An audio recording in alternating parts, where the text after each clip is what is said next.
हम उस दिन कामरूप की राजराजेश्वरी देवी कामाख्या से मिलने जा रहे थे। कभी आहोम राजाओं की धरती रहे, असम पहुंचने के लिए हम बेचैन थे। तंत्र मंत्र यंत्र का मुख्यालय असम के गुवाहाटी का नील पर्वत हर साल जून के महीने में गुलजार होता है और इस महाकुंभ मेले को अंबुवाची कहा जाता है। हमारी भी मंजिल वही मेला, वही महापर्व था।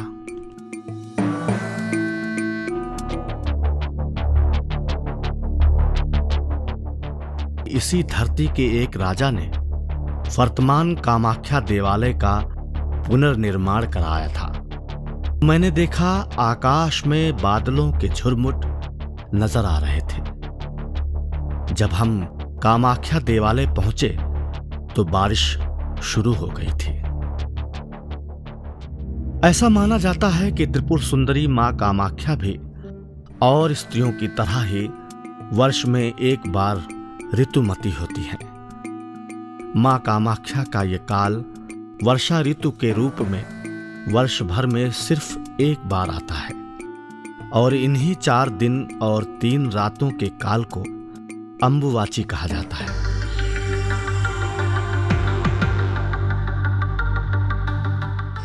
मां शब्द हर भाव हर भाषा में जो शक्ति रखता है उसका केंद्र है कामाख्या।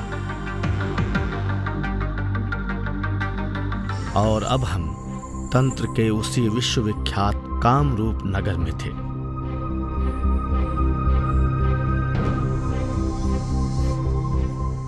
सब दिशाओं में छोटे बड़े पहाड़, पहाड़ियों से घिरे नील पर्वत पर अंबुवाची पर्व मनाने की तैयारी हो रही थी। उस तिलिस्मी नगर में सब तरफ मां कामेश्वरी के विश्राम काल का इंतजार हो रहा था। हमें पता चला कि जो भी अघोरी अथवा तांत्रिक अपने मंत्रों की शक्ति जीवित रखना चाहते हैं वो अंबुवाची अनुष्ठान में अवश्य शामिल होते हैं, अन्यथा उनकी तंत्र विद्या बेकार हो जाती है। ये जानकारी हमारे लिए बेहद अहम थी क्योंकि भारत ही नहीं विश्व भर के देशों के तंत्र प्रेमी इस काल में वहां अवश्य आते हैं। हमने देखा जगह जगह अवघड़ अघोरियों ने डेरा जमाना शुरू कर दिया था। दुनिया भर में हुए शोध कहते हैं कि तंत्र की रहस्यमयी शक्तियों का संचालन यहीं से होता है। आखिर तंत्र होता क्या है? मंत्र में अलौकिक शक्ति कैसे आती है? यंत्रों का निर्माण कैसे किया जाता है और ये काम कैसे करता है? क्या है अघोरियों का घोर कर्म?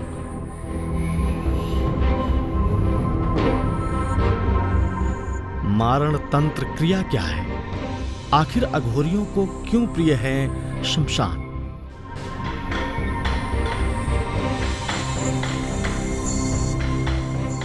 अंधेरी काली रातों में एकांतवास क्यों? जलती चिताओं और मुर्दों के आसपास ही क्यों होती हैं तंत्र साधनाएं?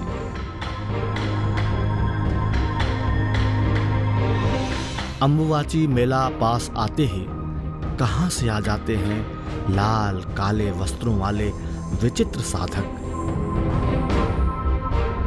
और करीब हर साधक के साथ क्यों होती हैं स्त्रियां?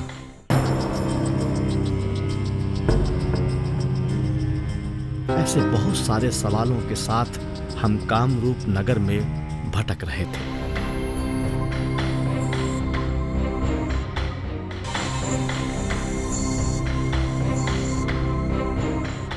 हमने वहां के एक शमशान के साधुओं में कुछ हलचल देखी।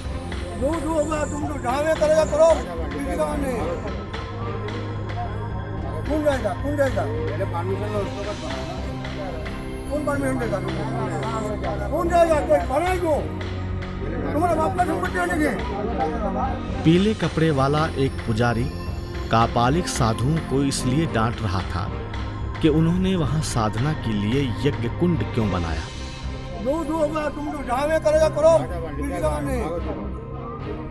शैव वैष्णव की लड़ाई कोई नई नहीं है, लेकिन कामाख्या देवालय के पुजारियों में शिव साधकों पर ऐसा गुस्सा हमने पहली बार देखा। चिल्ला रहे उस पुजारी के गुस्से का शिकार हम भी हुए। आखिरकार हमारा कैमरा तोड़ दिया गया।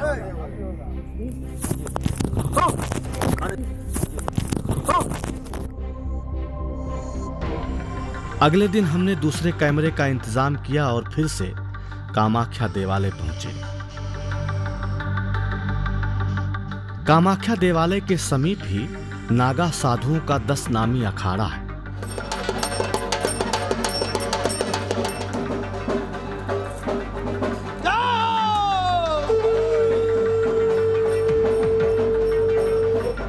वहां देश भर के साधुओं का डेरा था। यज्ञ हवन की तैयारी चल रही थी। सब अपने अपने काम में मगन थे, कामाख्या की आराधना में लीन थे। सबने अपनी पहचान विशिष्ट बनाने के लिए तरह तरह के भेष बनाए हुए थे। इन साधुओं में कौन किस स्तर का साधक है, यह पहचान पाना बेहद मुश्किल था। हमने देखा कि एक कापालिक साधु मानव खोपड़ी के साथ बैठा है। तंत्र विद्या में निपुण होने के लिए सबके अपने अपने तरीके पता चले। कोई 35 किलो रुद्राक्ष की माला धारण किए बैठा था, तो कोई कई महीनों से खड़ा रहकर शक्तियों की साधना में लगा था। विचित्र दृश्य था सब तरफ। वहां से निकलकर फिर से कामाख्या देवालय पहुंचे।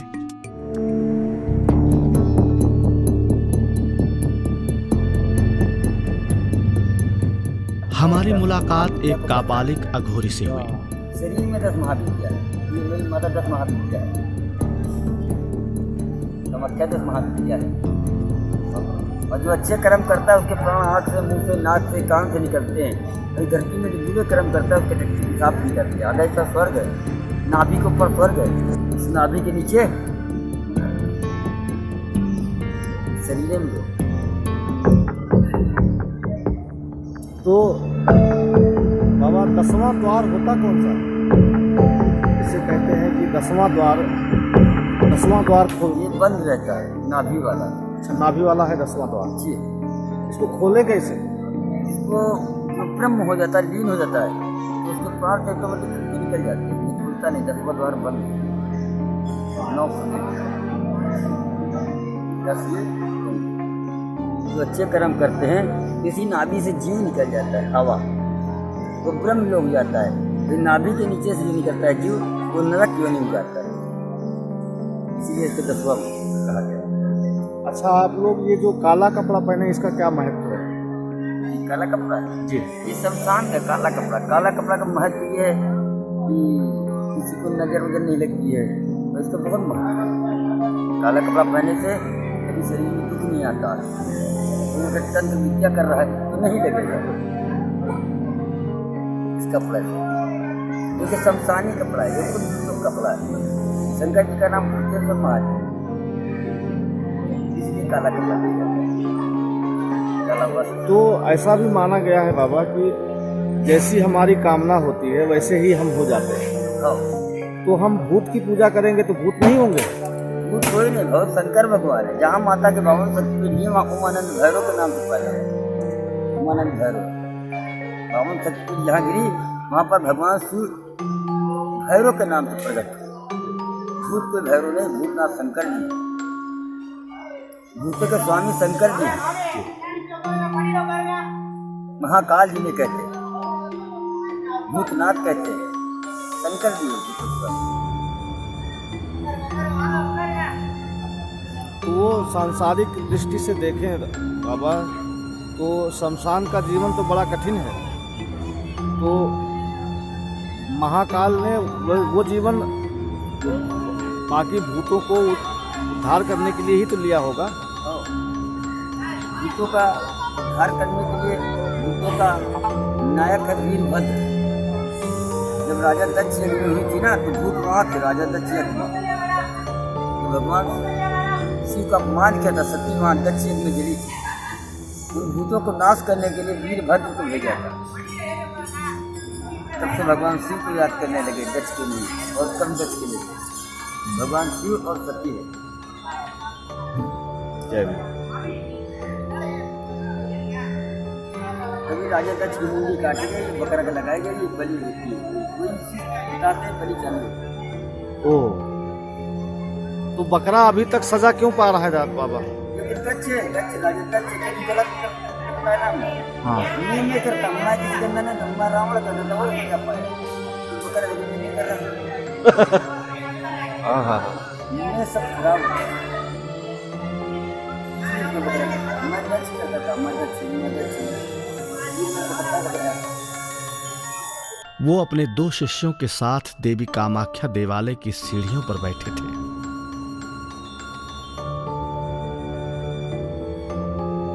महादेवी सती और महादेव शिव के अद्भुत मेल की अलौकिक प्रकृति ही कामाख्या है।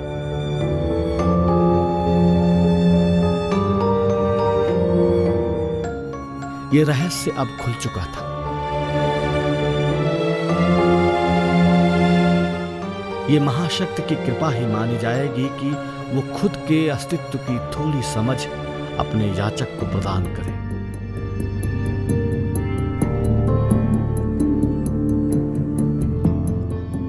विश्वास और अंधविश्वास के बीच एक सूक्ष्म मर्यादा है।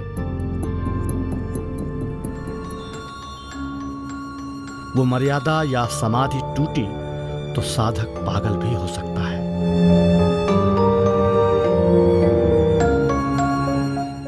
सहज समाधि या आराधना की ये अनुभूति कोई भी ज्ञानी तर्कवान साधु जानता है।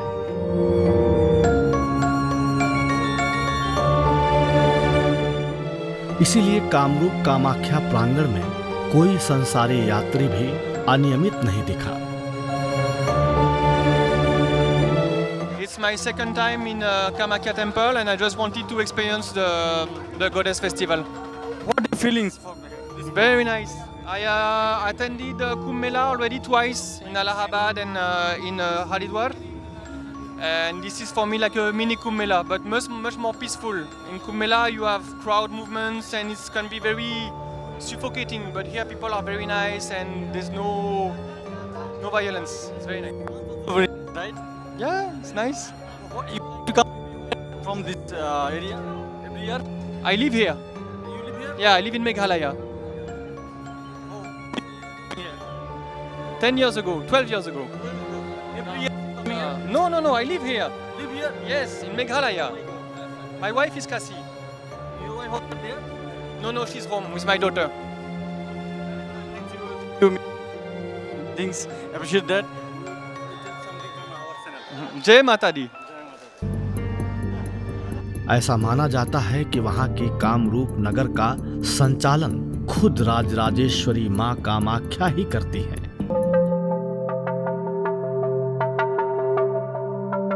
कामाख्या देवालय में अब हमारे 5 दिन और 5 रातें गुजर चुकी थी। अचानक हमें एक अघोरी तांत्रिक का पता चला जिनसे शायद मिलना ही दुर्लभ था। आप भी मिलिए।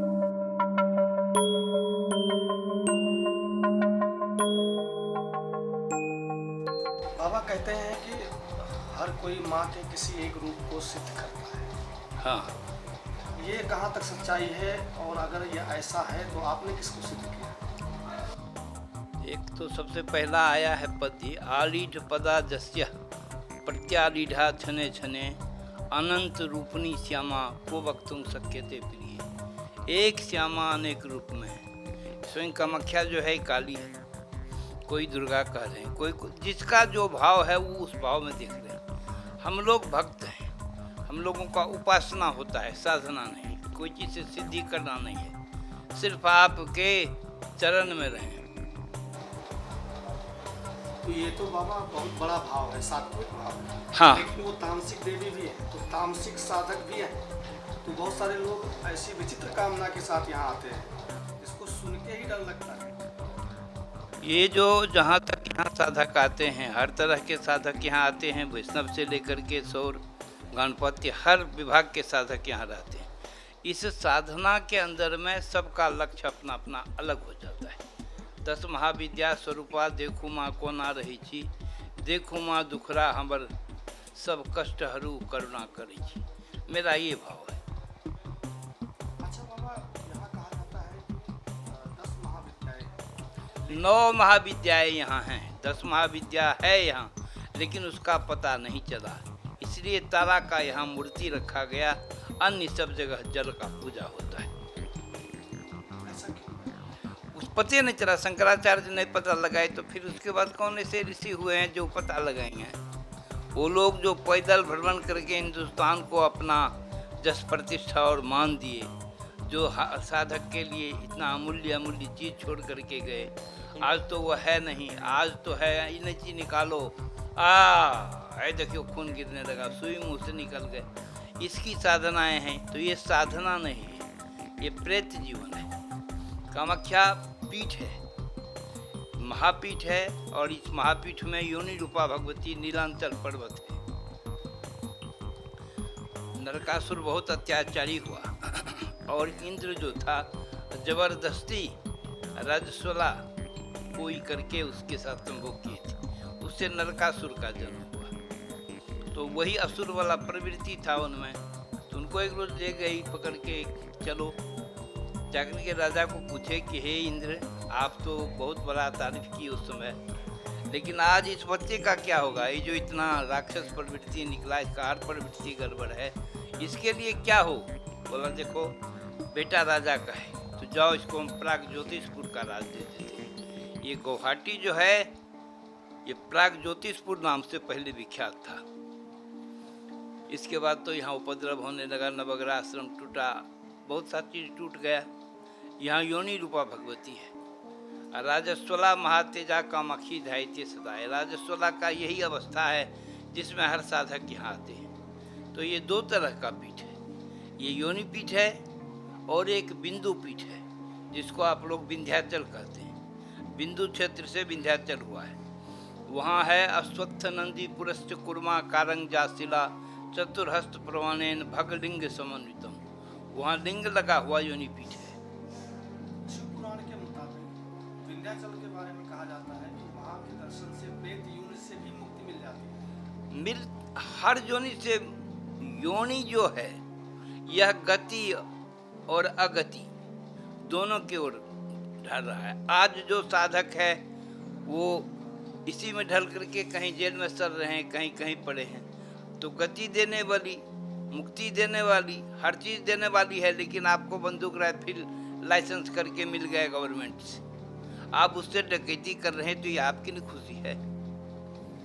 डकैत बनने के लिए आप लाइसेंस नहीं लिए थे, आप अपने सुरक्षा के लिए लिए थे, और उसका कदम आगे बढ़ते गया। तो ये जो कहानी है इस तरह का यहाँ है। कामरूप कृतावासा, काम पीठ विलासिनी, कामनी कल्पलता, कामनी विभूषणा, कामनी गुणाराध्या कोमलांगी कृशोदरी, कारणामृत संतोषा, कारणानंद सिद्धिदा, कारणार्थ जापिष्टा, कारणार्थ हर्षता, कारणार्णव समग्ना, कारणावृतपालिनी, कस्तूरी सुरभा मोदा, कस्तूरी त्रिकोज्वला, कस्तूरी पूजनरता, कस्तूरी पूजक प्रिया, कामरूप कृतावासा, कामपीठ विलासिनी, कामनी कल्पलता, कामनी विभूषणा, कामनी गुणाराध्या कोमलांगी कृशोदरी। तो ये जो यहाँ का तथ्य है, इस तथ्य में बहुत चीज है। योग से छिपा हुआ तथ्य है, तंत्र से छिपा हुआ तथ्य है, लेकिन इसको सामान्य लोग अपने ढंग में ले रहे हैं, जिसका शास्त्रिकल कोई प्रमाण नहीं आता है। अपना प्रमाण है, हमको 5 गिलास पीना है, पी लेंगे। पीने शब्द का अर्थ कुछ और है। पित्वा पित्वा पुनः पित्वा जावत पतिता भूतले, उत्थाय च पुनः पित्वा पुनर्जन्म न बीतते। तो ये धारणा जब आपकी हो जाए, जब आपका मातृका में चला जाएगा शरीर, तो आप कहीं हैं, मंत्र आपका चालू रहेगा। तो उस अवस्था में आप नशा में हैं तो भी आपका मंत्र चालू है। लेकिन ये चलाने के लिए लोग सिर्फ बोतले का आश्रय ले रहे हैं, मातृका पर तो आए नहीं हैं, मातृका कमांड नहीं है, तो जब तक मातृका नहीं होगा तब तक ये काम होना बड़ा कठिन है। इसलिए शास्त्रीकल चीज जो है यहाँ ज़्यादा करके यूजफुल है, लेकिन लोग यहाँ आते क्षमा के साथ, लेकिन गुरु की ही कही हुई बात है। आचार्य प्रसाद द्विवेदी कहते हैं अपने उपन्यास बाणभट्ट की आत्मकथा में कि सत्य के लिए किसी से न डरो, गुरु से भी। उसी बात को याद करते हुए मैं आप जानना चाहूँगा कि ब्रह्मा विष्णु महेश तीनों संतानें हैं, ब्रह्म की संतान है कि माया की संतान है, किसकी संतान है? ये ब्रह्मा विष्णु महेश जो हैं, जब माया में माँ फंसी तभी न इसका उत्पत्ति हुआ कि सृष्टि कैसे हो। सृष्टि होना माया है, तो पैदा करते गई और मारते गई। शिव देखा कि यहाँ राख का ढेर पड़ा हुआ, पूछा माँ ये क्या है, तो बताई कि ऐसे ऐसे तुमसे पहले भी हम किए, वो हमसे सब तरह का काम करने के लिए तैयार नहीं हुआ, तो उसको हम त्रिनेत्र से जला दिए। बोला ओ इनका सलाई तो ऊपर में है, पहले बिजली लगाने के बहाने हम इनसे सलाई ले लें। बोला माँ हमसे अगर कोई बात करना है तो पहले वो आँख हमको दे दो। तो जस्या प्रसाद मात्रेन त्रिपुरा रिहंग शिवे, तब उसी समय शक्ति जो है शिव को दिया है त्रिनेत्र। जब शिव को ही आ गया तो ये तो समझ जाएगा अब सृष्टि कायम रहेगा। बोला माँ एक प्रार्थना और, तुम इस रूप को बदल लो, जिस रूप को मैंने माँ कहा है उस रूप से मैं संभोग नहीं कर सकती। तो वहाँ 3 रूप हुआ, महाकाली, महालक्ष्मी, महासरस्वती, और सृष्टि का काम जारी हुआ। सृष्टि चल रहा है आज भी। तो बाणभट्ट को पढ़िए या किसी को पढ़िए, पढ़ना उसके सूक्ष्मता को है, उनका भाव कहने का क्या है, जो किताब नहीं लिखता है। आपने जो किया है वही आप बताइएगा कि इस रास्ते से हम चले, ऐसा हुआ, तो ये कल का है, इनको समझ में आएगा कि रास्ता ऐसे दुरू है, ऐसे कठिन है, ऐसे ही। लेकिन वो बात तो है ना, आज तो किताब छापने का बीमारी है। 4 किताब से चुराए, एक किताब बन गया। तो यह भटका होगा, जिस साधक के हाथ में जाएगा, हाथ आपका है, पैर उनका है, मुड़ी उनका है, धड़ उनका है, तो ये आदमी कैसा होगा? बाबा आप तो तत्वज्ञानी है, 10वीं विद्या कहाँ है आपके समझ के, आपका शोध क्या कहता है? 10वां विद्या उसी जगह है, लेकिन उसका पता नहीं चला, जल का पता उस समय नहीं चला। तो 9 विद्या यहाँ रहा, जल का पूजा होता है, एक में वही तारा का मूर्ति दिया गया। लेकिन जो यहाँ पे ऋषिकत है वो 7 ही है, 7 ही दिखती है। हाँ भाई अगर गिने हम 7 है। 3 तो माई के नज़दीक चले जाइए, अच्छा 3 माई के नज़दीक, तो 7 और 3 हो गया, 10 हो गया ना। तो यही 10 महाविद्या है। तो 10 महाविद्या में 9 महाविद्या का यहाँ पता चला। एक महाविद्या आज तक गोपनीय है, न आज उस तरह के लोग हैं जो इसको खोज सकें। आज यह तंत्र भारत से विदेश जा रहा है, विदेश आता है, विदेश ले जाता है, लेकिन भारत आप इसको कबूल करने के लिए तैयार नहीं है। अच्छा बाबा, यहाँ पे लौकिक अलौकिक दोनों तरह के संसार माना गया है। हाँ, तो जाहिर सी बात है कि हर किसी के बस का नहीं है कि अलौकिक संसार देख सके। नहीं, तो लेकिन ऐसा पूरे ब्रह्मांड का केंद्र है, ये ऊर्जा का केंद्र है, ऐसा हाँ। जो लगता है कि माँ भारत का हृदय त्रिकोण है कन्याकुमारी, कामाख्या और विंध्याचल। ये तीनों भारत का हृदय त्रिकोण है। और उससे भी डीप त्रिकोण में जाइएगा तो विंध्याचल का 3 पार्ट हो गया। और कोई शक्ति में यहाँ से कम है, बात नहीं कि कामाख्या महान शक्ति है तो विंध्याचल कम शक्ति है, नहीं। आप धारणा बना करके बोल रहे हैं। ये एक क्षेत्र है, वो दोनों क्षेत्र है। भगलिंगा मृताकार भगलिंग स्वरूप निम, आपका स्वरूप क्या है? आप भगलिंग से अवतार लिए हैं, मनुष्य बने हैं, पशु बनेगा, चींटी बनेगा, लेकिन संबंध तो उसी से होगा। एक हिंदुस्तान है जहाँ पुरुष और स्त्री से संतान पैदा हो, इसका कोई जरूरी नहीं। स्वयं राजा दशरथ खीर खा करके बच्चा पैदा हुआ, कौशल्या, केकई, सुमित्रा। तो यहाँ इतना आयुर्वेद में भी पहुँच है कि लोग जान रहे हैं कि इससे भी पैदा हो सकता है। आज विज्ञान जहाँ है उससे यहाँ का विज्ञान बहुत डेवलप है। नहीं, लेकिन हमारे यहाँ ये भी है कि ब्राह्मण साहित्य, जैन साहित्य या बाकी जो साहित्य है उनमें अलग अलग मत है। मत अलग नहीं है, जैन तंत्र है, जैन तंत्र का अलग रूप है, लेकिन है इसी का रूप। जब उसको खूब गौर से देखिएगा, जैसे हम लोग वशीकरण करते हैं, उसमें वशीकरण काजल है, आँख का जो काजल बनता है उसी को बनाना है, वही वशीकरण करेगा, आप लगा करके जाइए। तो जैन तंत्र है। पद्मावती का उसमें विशेष करके प्रधानता आया है, पद्मावती तंत्र का। तो पद्मावती यहाँ का भी हेड है, हम लोगों में नहीं है, वो बात नहीं है। ये 10 महाविद्या जो है, इसको जैसे आपके घर का बिजली को आप कहते हैं कि मेरा बिजली है, वैसे यदि सब घर का बिजली को जोड़िए और कट जाए हेड ऑफिस से, तो कोई बिजली किसी का नहीं है, बिजली हेड ऑफिस का है। तो हेड ऑफिस वक्त वक्त पर सृष्टि की सामान्यता को स्थिर रखने के लिए अनेक रूप में आई। अब महाकाली, महालक्ष्मी, महासरस्वती, सप्तती का रहा है कि ये लोग ऋषि हैं, ब्रह्मा ऋषि, विष्णु ऋषि, शिव ऋषि। अब जिसको हम भगवान मानते हैं उसको माँ स्वयं अपने पुस्तक में कह रही कि ऋषि है, भगवान नहीं है।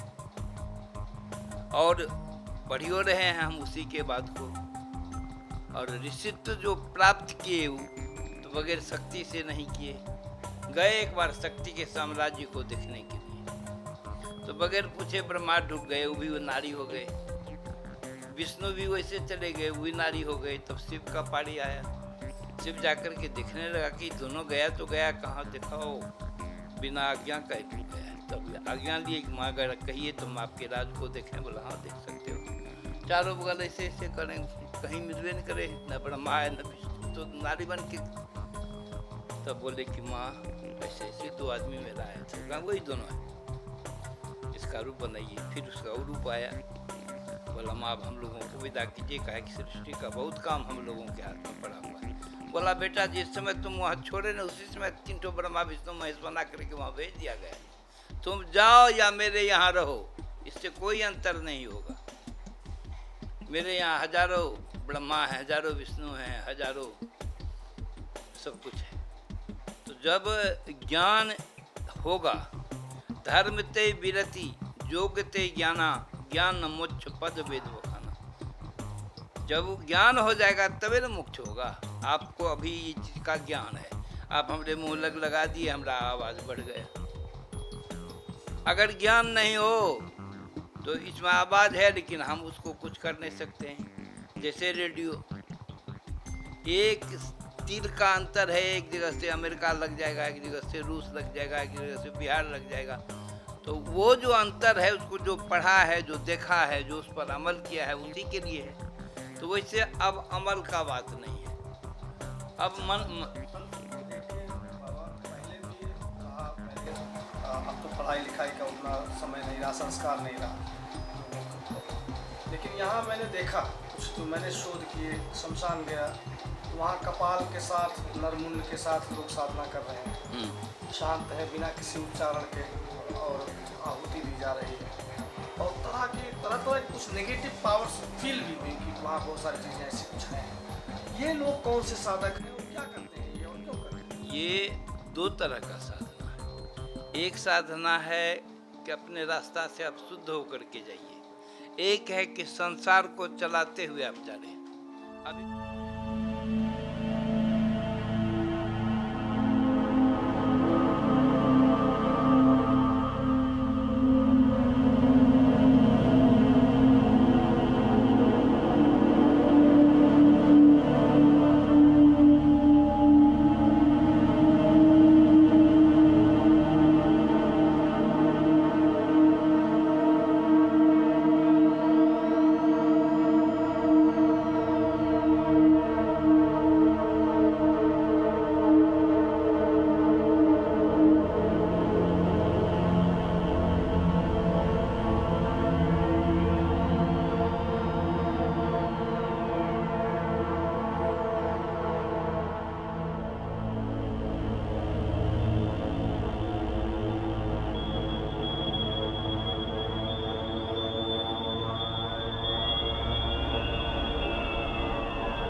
यक्ष गंधर्व सब पड़ा हुआ है यहाँ मंदिर पे। आप ये अम्बुबाची बीतने दीजिए और 12 बजे रात के बाद मंदिर पर टहलिए, आपको 1 से 2 दिन नहीं लगेगा, भेंट हो जाएगा किसी ऐसी चीज़ से जो आपको विश्वास हो जाएगा कि हाँ कुछ है। तो जब विश्वास के लिए आप खोजिएगा तब न, आप तो विश्वास जमाने की फेर में, अपने आप में विश्वास जमाना चाहते हैं कि हमको समझो कि हम क्या हैं, तो आपको क्या मिलेगा? पहले कोई मिनिस्टर आएगा तो खाली करना पड़ेगा जगह, तबे न रहेगा। तो ये आत्मा के राज से में जो मन का राज है इसको हटाइए, जब ये हट जाएगा तब कोई आएगा यहाँ, तो वो हटा ही नहीं है। मनक राज में 6 सिपाही के ढेरों, वो घेरइए हमरा अबेरो सवेरो, तखन लोक गाथा कहू की सुनेबे, ऋषि जन के जननी हमर के कहेबे। आज भी माय कह रहे हैं, आपका दादा भी माइये कहा, ये कौन माय है? तो हमको एक रोज बड़ा ही हुआ तो हम एक पद्य लिखे कि ऋषि जन के जननी, आप तो ऋषि की माँ हैं, हमर के कहेबे, हमर मछली भाषा है, हमको क्या लगेंगे ये तो बताइए। तो कहाँ तक बताइए? गुड़ चीनी लोग खाता है रोज, लेकिन स्वाद व्यक्त करने के लिए शब्द नहीं है। जो जिस तरह की साधना करता है, हाँ, क्या उसको जो फल मिलेंगे वो तो ठीक है, लेकिन क्या उसकी सजा भी होती है? सजा नहीं होगी। आप चुरा करके राइफल रखे तब वो पुलिस किसी चीज में पकड़ लेगा, तो माँ का जो इतना पुलिस है वो पकड़ेगा ना कि तुम चुरा करके क्या लिया है, एक तो हड्डी लिया, एक तो मुंडा लिया, क्या दुनिया को चलाने के लिए। तो ये दुनियावी साधक को देखेगा तो चलन कर देगी वो, तुम इस लायक नहीं हो, तुम मेरे दरबार से हटो। अभी उसी का राज है। अभी जितना भी है अपना लिखा है, सत काम रूपे, काम रूप पर कविता सब है अपना बनाया हुआ। तो सब कुछ रहते हुए सबसे बड़ा ये चीज़ है कि आप वृत्ति को बदलें, आप सात्विक में हैं। चमत्कार को नमस्कार है आज, बाप रे बाप, बाबा आसाराम है, बहुत फल गिर रहा है, बहुत मेवा गिर रहा है, भोग करने का समय आ गया, अब भोग कर रहे हैं वो। तो सबसे बड़ा है कि आपने लोग का ध्यान आकृष्ट करवा करके अपना ध्यान में जोड़ा, तो सृष्टि के क्रम को छीनना चाहिएगा तो सजा तो होगा ही ना। तो इसको संतुलन के लिए क्या होना चाहिए बाबा? एक सात्विक जीवन बिताइए, आपको कोई साधना से जरूरी नहीं है, साधना आपके पास में है। जब आप पाइएगा तब कहिएगा यूरेका यूरेका, वो अपने में है। आप खोज रहे हैं इनमें इनमें इनमें, क्या देगा? रामकृष्ण परमहंस, इससे भी आगे लोग हुए। रामकृष्ण को गए बनारस, तो सत्यनारायण स्वामी कहे कि आओ काली माई, तो बड़ा आश्चर्य लगा कि हमको ही काली माई कह रहा है। बोला अभी बेटा पहुँचे नहीं हो, अभी अभिमान मत करना। तब तेलंगाना स्वामी उनको ज्ञान दिए और तब उनको जाकर के साधना प्राप्त हुआ। नंगे रहते थे, कई बार जेल में ढुका दिया उनको, जेल में ढुका दिया, वो बंद किया, वो निकल के फिर बाहर में वही कर रहे हैं। अरे भाई वो जो पकड़ा था तो रोड पर घूम रहा है, कभी जेल में नहीं गया। आप जज साहब के नज़दीक खड़ा हुआ, बोला हम जो खाएंगे तुम खाओगे, हम जो करेंगे तुम करोगे, विष्ठा करके माँ बाबा फिर छोड़ दो भाई इनको। तो ऐसे साधक, ये जो जूनियर है, भूत प्रेत यक्ष गंधर्व राक्षसा ब्रह्म राक्षस बेतारस कुष्मांडा भैरवादिया, ये सब उनका गुलाम है, जिस गुलाम के लिए आज हम ललायित हैं कि ये गुलाम हमको मिल जाए। बाप रे बाप, डरने लगेगा पैसा। तो अब पैसे का, कमाई का दुनिया है, साधना का दुनिया नहीं है। उस समय साधना का दुनिया था, कोई रस नहीं, कोई रॉकेट नहीं। शंकराचार्य पैदल घूमे समुद्र। कितने वर्ष की उम्र में मरे? हाँ, तो बताइए उनका उम्र कितना कम था और अभी तक वो दुनिया को घूम करके देख लिए। हम आप हैं एसी चाहिए, नहीं तो कहाँ जाएंगे, अरे एसी लाओ, एसी का इसमें नाम नहीं चलते। अरे भैया, जिसके बलबूते पर तुम चल रहे हो उसको अपना एसी था, चरण टैक्सी पे चलते थे वो, और तुम इतना टैक्सी के बाद एसी खोज रहे हो। तो लिप्सा जो जो बढ़ाओगे तो माँ से दूर होना पड़ेगा। वो तो वात्सल्य प्रेमी है। स्वयं कौशल्या के आगे में भगवान विष्णु खड़े हैं, मैं आपका बेटा हूँ। बोला नहीं, हमको ये रूप नहीं चाहिए आपका। कि जे सुलीला अति प्रिय शीला, यह सुख परम अनुपा। मातृ सुख में वात्सल्य जीवन का क्या स्थान है उन्होंने दिखाया। क्या आप इसको छोड़िए, आप बच्चा बनिए, और भगवान बच्चा बने, और बने इतना ही नहीं, भोजन करत चपल चित इत उतयब स्वरूपाय। अभागी चले किलकत मुख दधिओदन लपटाए। दही भात मुँह में लगा हुआ है, चपल चित्त यहाँ है बैठे, और चित्त वहाँ लगा हुआ है जहाँ उनका साथी खेल रहा है। समय मिला भाग गए, दधी और भात लगा हुआ मुँह में। गुरुजी आपका शुभ नाम? ब्रह्मानंद अवधूत, नवरमा सिद्धेश्वरी काली मंदिर, कटिहार, बिहार। बाबा आप कब से हैं इस साधना के जीवन में? हम मैट्रिक से पहले साधना के जीवन में आए, मिडिल में पढ़ते थे, तभी से मेरा इच्छा शुरू हुआ। पिछली कड़ी में आपने देखा कि मां कामेश्वरी के एक भक्त अवधूत ने तंत्र साधना के गुप्त रहस्यों को कितनी सहजता से बयान किया। थोड़ा सा विषय को और हम थोड़ा एक पहलू और है, सिफली इल्म भी है। सिफली इल्म क्या है और इस्लाम किस तरह से लेता है तंत्र को? इस्लाम में सिफली आया है, सिफली हिंदू का नहीं है। अव्वल बिस्मिल्लाह पढ़ूँ, अल्लाह रहमान करूँ, सिपारा शुरू, अब अल्लाह अलम कुरान। अव्वल आयत सही है, अल्लाह रहबाम, सूरत सानी तज बफू है मल कुरान। गलत न पढ़ना चाहिए है यह कुरान शरीफ, इसी वास्ते रूह को देता हूँ तकलीफ। वो खड़ा का पूजा नहीं किया, वो पड़ा का पूजा किया है। तो पड़ा जो है वो तो सर्वत है। भगवान शिव पड़े हैं, माँ लाद दे करके रखी हुई है। कहे ताल में हर्षिकार लगा हुआ है, हर्षिकार जो शक्ति है उसको हटा लीजिए, क्या हो जाएगा? तालब सब मन मुर्दा, और वो मुर्दे का उपासना है। इसलिए छठा जो है मुसलमान में बहुत है। इराक, ईरान, अफगानिस्तान, इस सब में जादू भरा हुआ है, नहीं है बात नहीं है, फौरन को बहुत चीज है। लेकिन जिस अध्यात्म का चर्चा है वो उनके पास नहीं है, उसके लिए वो हमको हमरे यहाँ आना होगा। आप जा रहे हैं हज करने के लिए, पवित्रता के लिए जा रहे हैं, अब वहाँ से एक तो नहीं लेकर के आए तो पाजी हो गए, न रहे हाजी हो गए पाजी। तो ये यहाँ तो नहीं होता ही बात। यहाँ तो माँ का शब्द है, बहन का शब्द है, लेकिन उसमें तो कोई शब्द नहीं है। बहन से शादी हो जाए तो समाज त्याग देगा, 10 साल आई कोई काम का नहीं है, और उसका बहन दूध से अलग बहन है, शादी हो जाएगी।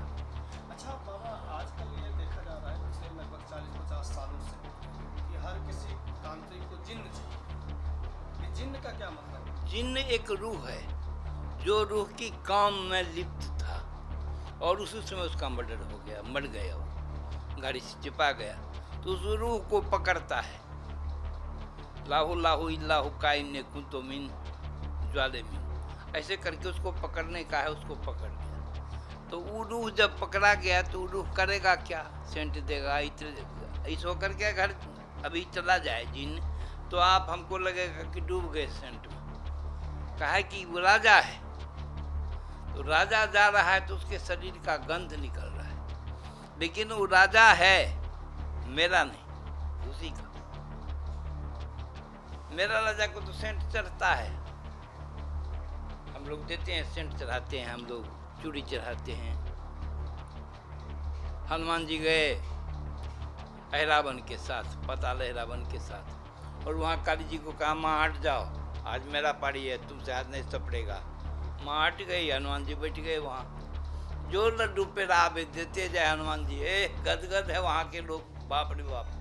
आज प्रत्यक्ष होकर के देवी भोजन कर रहा है, तो उसी में पूजा हुआ, सिंदूर लग गया, जिसके चलते आज भी हनुमान का सिंदूर से ही पूजा होता है। काहे कि वेश नारी का बन गया। हनुमान स्वयं शंकर हैं। 441वां दोहा है, दोहावली में प्रमाणित करता है उसको कि जहि शरीर रति राम सो सोई आदरहि सुजान, रुद्र देह तजनेह बस शंकर भय हनुमान। जानि राम सेवा सरस सुमुझि करब अनुमान, अपुरुखाते सेवक भय हरते भय हनुमान। हमने देखा वहां विचित्र दृश्य उत्पन्न होने लगे थे। क्या माई जगदम्बा माँ एक मदिरा काली मांगे सहारा के, मिलता नहीं से मियां रमजान का। बहुत ही बताने लगता है क्या? आज खुदे दे बाबा को, जब वहां गए थे, बाबा आपको प्रणाम किया, आपको मरने के लिए कह सकते हैं, नहीं जीने के लिए कह। कैसे आ गया हम तो बाबा? बात नहीं की, देखो मर रहा है, उसके मुंह में लगाए तुम बड़ा वहां लगा, वो लगा करके सुनाएगा। ये लोग हिंदुस्तान के कल्चर संत नहीं, डुप्लीकेट संत। तुमको क्या डर है? घर में लंगोटी करके भरोसा किए, तभी फिर इससे उससे डर रहे क्यों? तुमको बेटी का ब्याह करना है, टूट मरने नहीं, कोई नहीं आएगा, इंजीनियर लड़का खोज रहे। लेकिन जब कुछ करना नहीं है तो फिर क्यों इस मुंह में पड़े हो? तो बोलो सत्य बात क्या है?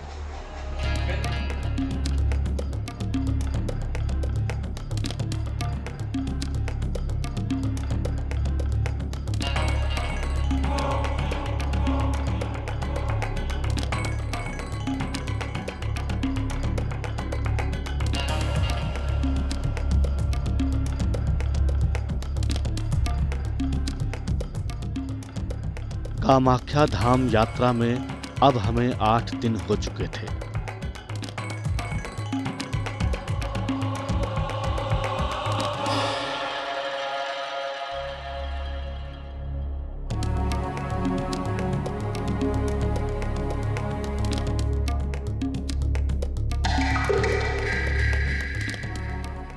अंबुवाची मेला अब नजदीक था, इसलिए हमने अब नील पर्वत के करीब 1000 मीटर नीचे उतरकर ब्रह्मपुत्र नद के दर्शन की योजना बनाई।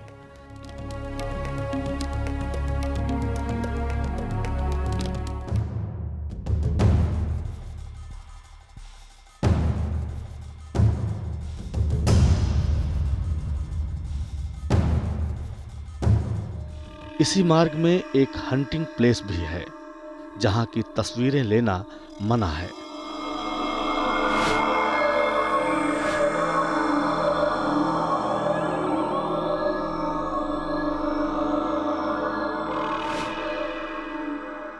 मगर हमने मां कामाख्या को नमन करते हुए वहां भी पहुंचने की कोशिश की।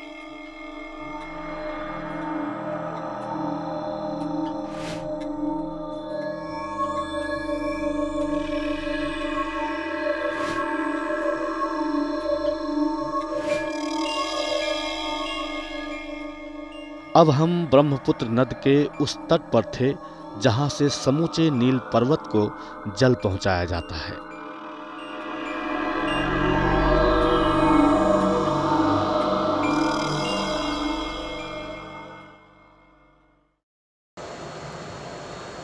नमस्कार दोस्तों, यात्रा के इस पड़ाव में अभी हम आ गए हैं ब्रह्मपुत्र नदी के किनारे। बिल्कुल ये जो आप उधर पहाड़ी देख रहे हैं, ये नीलांचल पर्वत है पूरा, और नील पर्वत जिसे कहते हैं। इसी पर्वत पे माँ कामाख्या का धाम है और 10 महाविद्याएँ भी इसी पर्वत पे हैं। सबसे ऊपर चोटी पे माँ भुवनेश्वरी का पीठ है। और आपको एक ख़ास बात बता दूँ दोस्तों, ये पूरा जो प्लांट है ये वाटर प्लांट है, यहाँ पे लगाया गया है, जो ब्रह्मपुत्र नद का पानी ऊपर भेजता है। यहाँ से पूरा प्लांट लगा हुआ है, यहाँ से ऊपर जाता है पानी और वहाँ पर प्योरीफाई किया जाता है उसको, जो और यही पानी फिर उसके बाद जो नीलांचल पर्वत पे जितनी बस्ती बसी हुई है, जो पूरा नगर है नीलांचल पर्वत का, जिसे हम अगर शुद्ध रूप से प्राचीन नाम बोलें तो कामरूप नगर कहेंगे, क्योंकि काम को यहाँ पर शरीर रूप प्राप्त हुआ था, जिसका रूप, जिसका शरीर माना जाता है कि भगवान शिव ने भस्म कर दिया था। तो एक देखा जाए तो यहाँ बहुत कम लोग आते हैं, कोई भी यहाँ पे जब भी आता है तो माँ का दर्शन करके चला जाता है। कोटलिंग तक कुछ लोग आते हैं, लेकिन बहुत कम लोग आते हैं। जो ब्रह्मपुत्र नद के किनारे थोड़ा सा ऊपर एक कुटी है बाबा की, बहुत पुराने समय से वो रह रहे हैं, उनके गुरु भी यहाँ थे। यहाँ एक धूनी चल रही है, जिसको कहा जाता है कि धूना होता है भगवान भोलेनाथ के लिए, जो हवन कुंड, एक जो लकड़ी का एक कुंड जलाया जाता है, वो धूना होता है। और ये जो तिकोना योनि आकार की जो होती है उसको धूनी बोलते हैं। इसमें लकड़ी हमेशा जलती रहती है, बड़े बड़े मोटे मोटे लकड़ी के टुकड़े जलते रहते हैं।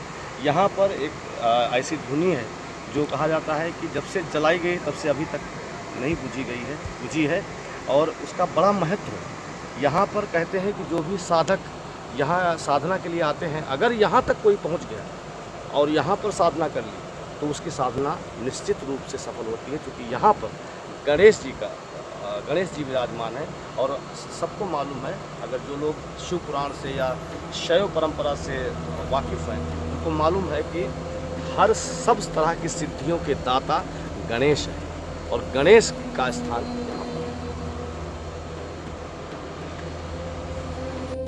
जल संयंत्र के कर्मचारी से हमने औपचारिक बातचीत के बाद उस जगह जाने की शुरुआत की जहां पंचभूतों का निवास है।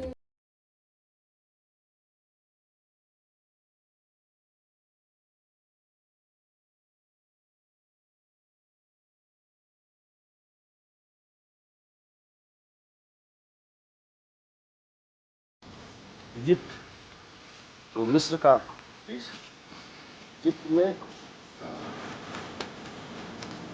जादूगर हुआ पितूल को अपने जादू पे, अपने तंत्र शक्ति पे बड़ा एक तरह से अभिमान था। लेकिन उसको पता चला कि ये जो तंत्र की देवी है, तंत्र कहाँ से आया है, उसकी जननी जो है माँ कामाख्या, वो भारत में है। वो भारत यात्रा कर आया था और यहाँ पे एक गांव है, तो यहाँ से लगभग 50-60 किलोमीटर दूर आदिवासियों का गांव है, जिसको मयांग कहते हैं। वो एक तरह से तांत्रिकों का ही नगर है। वहाँ भी हम चलेंगे, कोशिश करेंगे कि वहाँ भी ले चलें और आपका तंत्र से पूरी तरह से परिचय करवाएं। अनगढ़ पथ पर संभलते चलते हम उस डरावने सफर में भी प्रकृति के आनंद ले रहे थे। ये सोचकर अब वहां से लौटने के बाद आश्चर्य हो रहा है। ये मंदिर दिख रहा है, जो पक्का मकान दिख रहा है, यही है गणेश जी का सिद्ध स्थान। सिद्ध गणेश के नाम से ये जगह प्रचलित है। और यहाँ पर एक सन्यासी हैं जो अभी रह रहे हैं, इनके गुरु थे पहले, फिर उनके गुरु थे, तो एक गुरु शिष्य परंपरा से ही चला आ रहा है। और ये बहुत बड़े सिद्ध हैं। माना जाता है कि किसी भी तरह की जो भी तंत्र मंत्र यंत्र की सिद्धियाँ हैं, तंत्र की साधनाएं, यहाँ पर जो साधक साधना करते हैं वो जल्दी सिद्ध हो जाते हैं। और यही सिद्धि के देवता यही।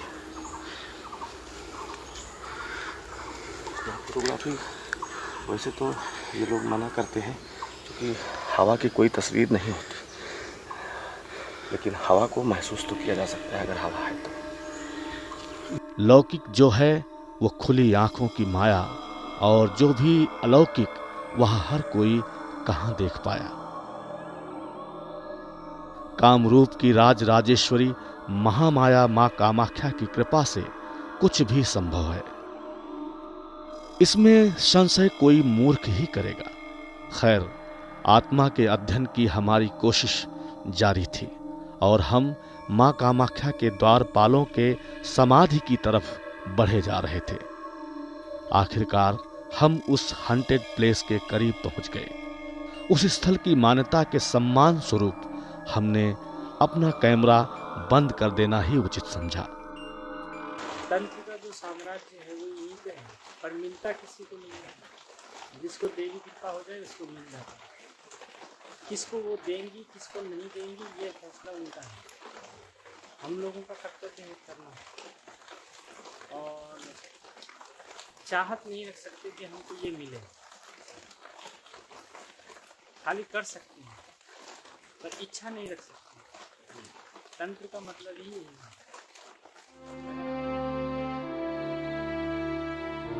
अब हमने सोचा क्यों ना आसपास के और पौराणिक स्थलों के अवलोकन किए जाएं। इसी दौरान हमें पता चला कि कामाख्या देवालय में एक संग्रहालय भी है।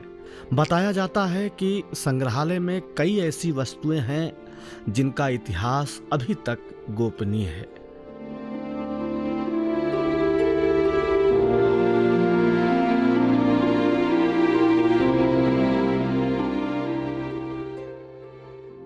नमस्कार दोस्तों, SSTV के बहुत सारे दर्शकों का बहुत सारा स्वागत। मेरा लेने की भी जरूरत नहीं है, इनको ले लो, मैं इन कैमरे से दिखा देता हूँ। हाँ, जब नरकासुर ने मंदिर बनाया था फर्स्ट टाइम, और रोड बनाया था, पत्थर का रोड। ये वाला एक तो रोड है, ये मंदिर है, ये वाला एक तो रोड है जब नरकासुर ने बनाया था। उसमें आसपास में और सारा मंदिर है। ये कामाख्या मंदिर छोड़ के तारा मंदिर छोड़ के ये काली मंदिर छोड़ के छिन्नमस्ता कामेश्वर मंदिर, और उसको सामने है ये केदारेश्वर मंदिर छोड़ के ये हुआ सिद्धेश्वर मंदिर। उसके गेट का क्रॉस होने के बाद ये मसान काली मंदिर मिलेगा। ये पीला वाला जो है वो बगलामुखी मंदिर। उसका ऊपर में सबसे ऊपर में भुगमेश्वरी मंदिर है।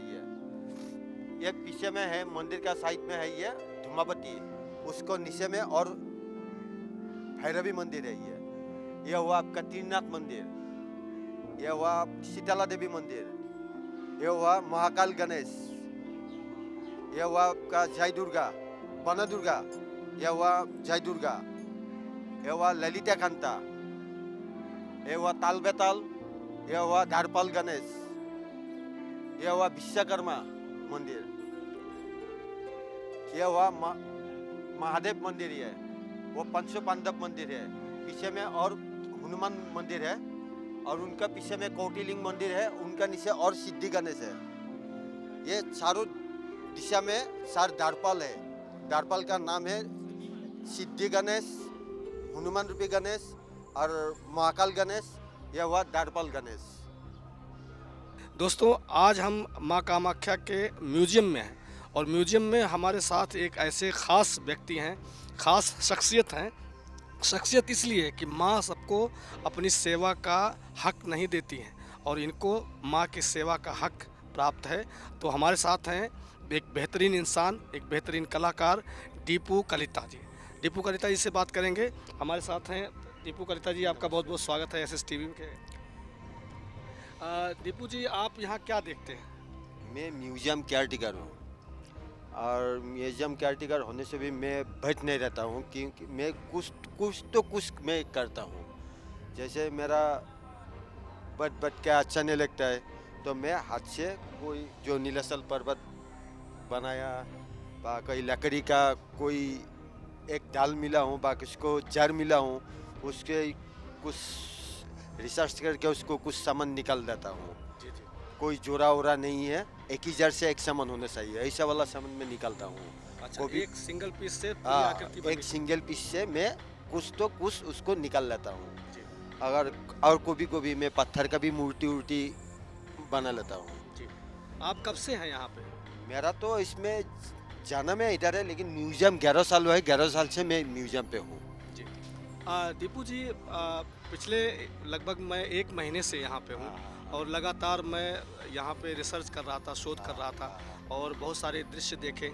माँ की कृपा है कि आपके भी दर्शन हुए। और सुबह सुबह मैं जब वहाँ पहुँचा तो देखा मैंने कि माँ के जो वस्त्र, माँ की जो साड़ी, जो माँ वस्त्र पहनती हैं, वो आपके हवाले था। आपने उसको वहाँ से उठाया, फिर उसके बाद कुंड में धुलते हैं, फिर उसके बाद आप उसका क्या करते हैं और ये काम आपको कब से मिला है और क्या महत्व है इसका? मैं पहले से मैं कहता हूँ, जो हम लोग को परंपरा ये है, हम लोग को सबाइक बोलता है, वो सबाइक बोलता है। जब जो दुआ आठपुरिया ने हम लोग को, आठपुरिया बोलता है जिसने श्रृंगार करवाता है माँ को, उसने हम लोग को हवाले कर देता है जो कपड़ा, वो कपड़ा हम लोग बाहर में एक बार मैं चेकिंग कर लेता हूँ। बाहर में चेकिंग करके वो कपड़ा तालाब में धुलाई करके मैं अच्छा तरह रख देता हूँ। जो वो कपड़ा फिर दोबारा मंदिर का ही कोई मुसा उसा कोई काम में आ जाता है तो यूज़ किया जाता है।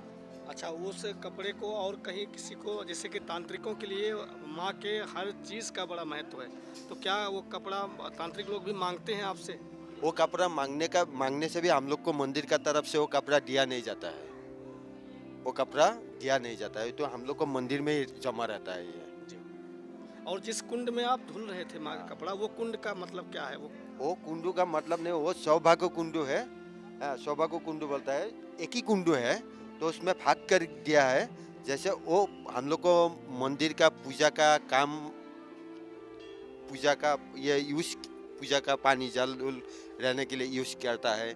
कोई माँ को श्रृंगार को जल लाने के लिए, वो सब उस कुंड साइड वाला कुंडू से, ये साइड वाला कुंडू से आदमी लोग नहाता है, गोड़ हाथ धोता है, इसलिए भाग कर दिया हुआ है। अच्छा, तो वो जो कुंड माँ के लिए है, सौभाग्य कुंड जिसको आप बोल रहे हैं, तो वहाँ क्या संसारी या जो भक्तगण या जो भी दर्शक आते हैं, तो यहाँ पे जो श्रद्धालु आते हैं, उनके लिए मना है वहाँ जाना?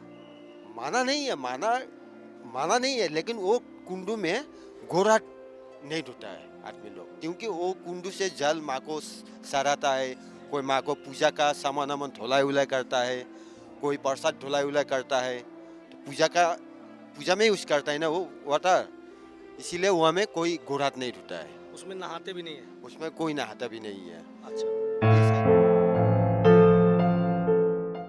अब हमने सोचा क्यों ना आसपास के और पौराणिक स्थलों के अवलोकन किए जाएं।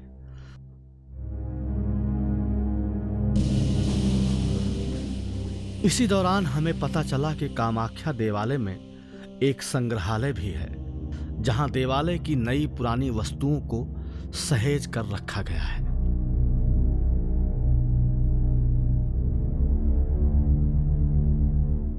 बिना देर किए हम संग्रहालय पहुंचे।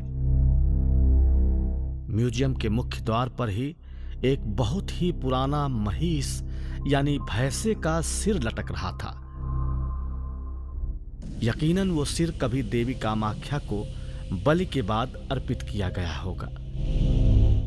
म्यूजियम के भीतर वो औजार सजा कर रखे गए थे जिनसे पशुओं की बलि होती आई है। मुझे बताया गया कि वो जितने भी हथियार थे उतने ही पंडितों के थे जो समय समय पर मां कामाख्या की सेवा में रहे हैं। असल में पशुओं की बलि करने वाले पंडितों की मौत के बाद या उनके बूढ़े होने पर उनके हथियार संग्रहालय के हवाले कर दिए जाते हैं और नया पंडित अपना नया हथियार लाता है।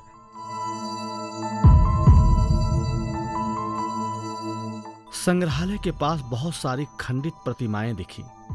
ये सभी प्रतिमाएं इस बात की गवाह थीं कि कैसे मुगलों और काला पहाड़ आक्रमणकारियों ने कामाख्या देवालय को तोड़ने की कोशिश की थी, लेकिन फिर भी महाशक्ति को मिटाने में नाकामयाब रहे। वहां जगह जगह इतिहास बिखरा पड़ा था।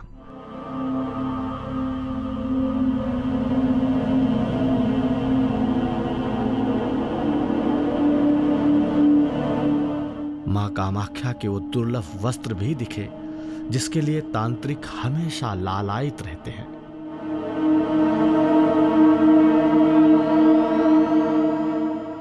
देवी कामाख्या के सबसे गुप्त निवास का सबसे पुराना दरवाजा भी वहां रखा मिला।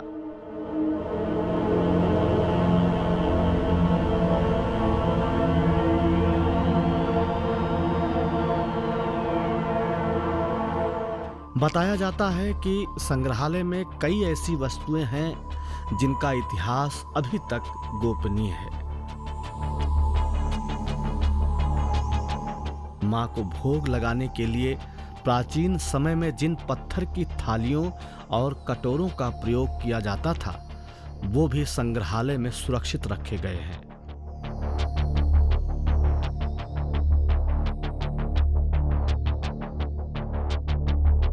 क्या शुभ नाम आपका भाई जी?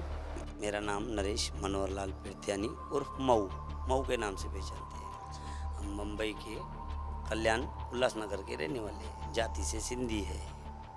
यहाँ कैसे आना हुआ? यहाँ पे तो आए तो नहीं, आने की तो किसी की औकात ही नहीं है। बुलाया जाता है, बुलाया है भगवती ने तब आ गए। वो भी अचानक बुलाया, लेकिन बुलाया दिल से बुलाया। दर्शन भी देगी। अब तक नहीं किया हूँ दर्शन, लेकिन करके जाऊँगा। इतना विश्वास लेके आया हूँ, मुंबई से आया हूँ।